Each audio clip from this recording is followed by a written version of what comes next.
નમસ્કાર, મંતવ્ય ન્યૂઝના digital platform પર હું ખુશ્બુ આપનું સ્વાગત કરું છું।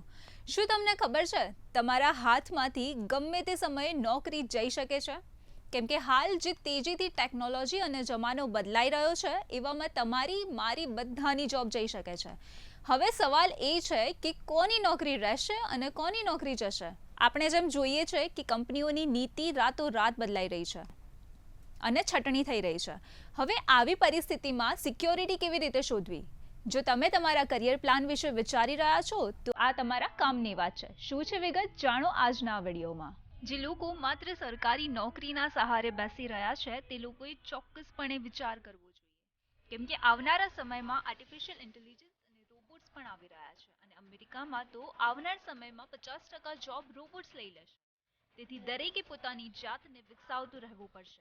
તેથી હવે આ સતત બદલાતા વાતાવરણમાં કંપનીઓને એવા લોકોની સૌથી વધુ જરૂર છે કે જેઓ પાસે આ 4 સ્કિલ્સ છે।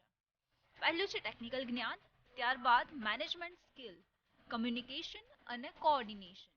જે લોકો પાસે આ 4 સ્કિલ હશે તે સારું કામ આપી શકે છે।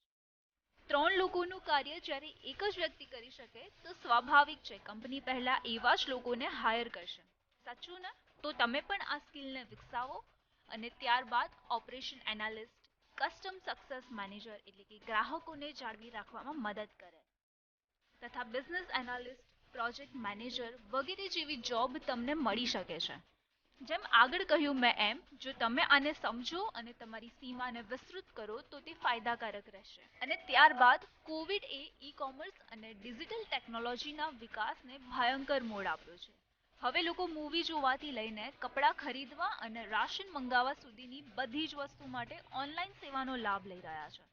તો પછી હવે શું વિચાર છે? જો આ કામ તો બંધ થવાનું નથી, તો તમે તમારું કરિયર ઈ કોમર્સ, આઈટી અને એના રિલેટેડ વ્યવસાયમાં જવાનું વિચારી શકો છો, જેમાં વેબસાઇટ ડેવલપર્સ, પ્રોગ્રામર્સની વગેરે લોકોની જરૂર પડશે।